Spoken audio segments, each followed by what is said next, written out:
Olá, tudo bem? Eu sou André Dick do Cinematográfico. Hoje eu estou aqui para falar um pouco sobre o filme Assassinos da Lua das Flores, filme dirigido por Martin Scorsese. Esse é um dos filmes mais aguardados do ano, depois de estrear no Festival de Cannes, principalmente pela presença no elenco do Leonardo DiCaprio e do Robert De Niro, que são os dois atores preferidos do diretor e que se destacam em diferentes momentos da sua filmografia.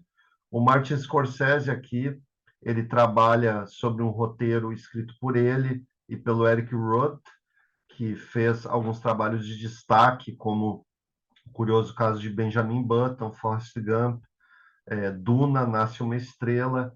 É um trabalho de roteiro esforçado, em alguns momentos ele até consegue trabalhar os elementos de ligação entre os personagens de maneira interessante, mas aos poucos a gente vai notando que o Martin Scorsese ele não tem um grande interesse em lidar com o material histórico que esse material permitiria.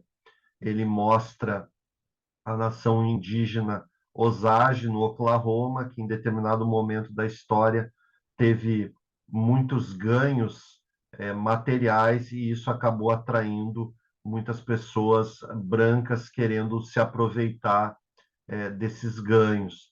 Entre essas pessoas, o diretor observa dois personagens principais, um feito pelo Leonardo DiCaprio e o outro feito pelo Robert De Niro. A gente tem também no elenco a Lily Gladstone, ela tem uma atuação muito boa, principalmente na primeira hora de filme, mas depois o roteiro e a direção acabam deixando ela um pouco de lado. Eu acho que, em primeiro lugar, se deve destacar a parte técnica do filme, é, a fotografia do Rodrigo Prieto, que é o habitual colaborador mais recente do Scorsese em filmes como Lobo de Wall Street, Silêncio, o Irlandês. O trabalho dele é fantástico, é um trabalho primoroso. O design de produção também é muito bom, ele consegue capturar a atmosfera que o Scorsese quer passar para o espectador, mas ao mesmo tempo a fotografia e o design de produção, a reconstituição de época, acabam não compensando esse desinteresse do Scorsese por desenvolver elementos mais ligados à história.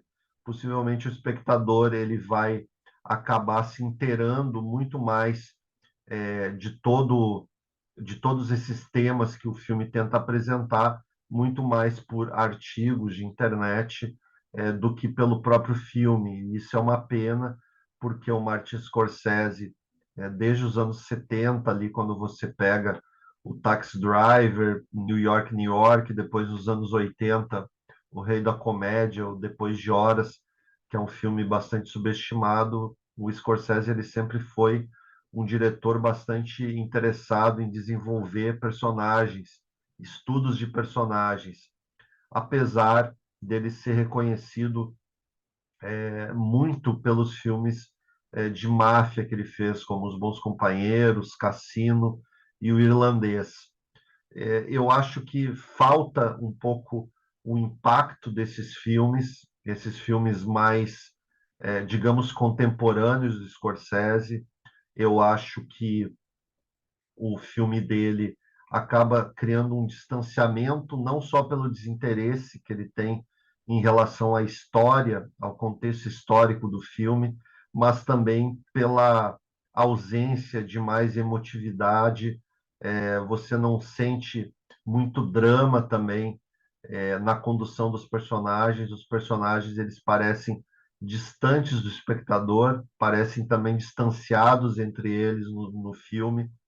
A montagem da Thelma Schoonmaker, que é outra habitual colaboradora do Scorsese, nesse ponto, a meu ver, é uma decepção. A montagem, ela é com certeza um dos problemas do filme.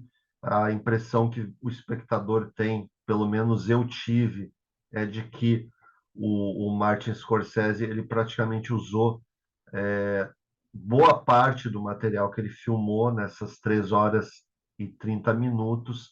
A metragem é excessiva, o filme funcionaria muito melhor, tendo bastante tempo a menos.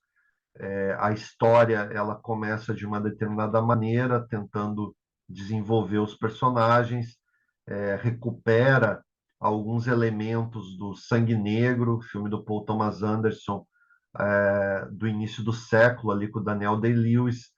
Tem algumas características do Cinzas no Paraíso, que é uma grande obra dos anos 70 do Terrence Malick, mas de resto o Martin Scorsese ele não consegue desenvolver da melhor forma, ele não consegue estabelecer uma ligação mais contundente entre esses personagens. A trama ela parece fluir de qualquer maneira, as sequências elas parecem ser colocadas no filme apenas para tentar deixá-lo ainda maior. Isso é uma surpresa, porque o Martin Scorsese e a Thelma Schoonmaker, eles têm um trabalho notável juntos. Eu não me lembro de outro trabalho com tantos problemas de montagem, em que alguns personagens aparecem num determinado momento, desaparecem por um longo período de tempo e depois reaparecem, mas sem nada a acrescentar. O espectador ele simplesmente não entende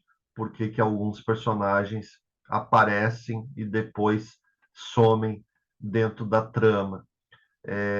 Essa tentativa do Martin Scorsese de fazer uma incursão por esse período da história dos Estados Unidos me parece relevante, me parece importante. Ele dos cineastas da geração dele, possivelmente o mais inventivo, o mais ousado. Não é a decepção desse filme que vai tirar o brilhantismo da trajetória dele, mas eu entendo que, como ele vinha de uma sequência de grandes filmes desde a invenção do Hugo Cabret ali em 2011, depois principalmente com O Lobo de Wall Street e mais recentemente no Irlandês, que é um filme extraordinário com Robert De Niro e Al Pacino, eu imaginava que aqui ele fosse novamente mostrar todo o seu talento. Infelizmente, a meu ver, ele não mostra. Eu espero que o espectador acabe gostando mais, aproveitando mais essa obra do que eu. Eu, eu julgo que esse filme, pela parte técnica, que é primorosa, e pelas atuações, ele é um bom filme. Eu daria 3 estrelas de 5 para ele, mas ao mesmo tempo eu não posso deixar de perceber que particularmente é uma das decepções do ano. Eu esperava muito desse filme e realmente ele não entrega o que ele prometia, né, antes do lançamento. Eu queria agradecer a você por ter acompanhado o vídeo. Se você quiser curtir, comentar, compartilhar, será muito legal. E quem quiser seguir o canal será muito bem-vindo. Muito obrigado, até a próxima.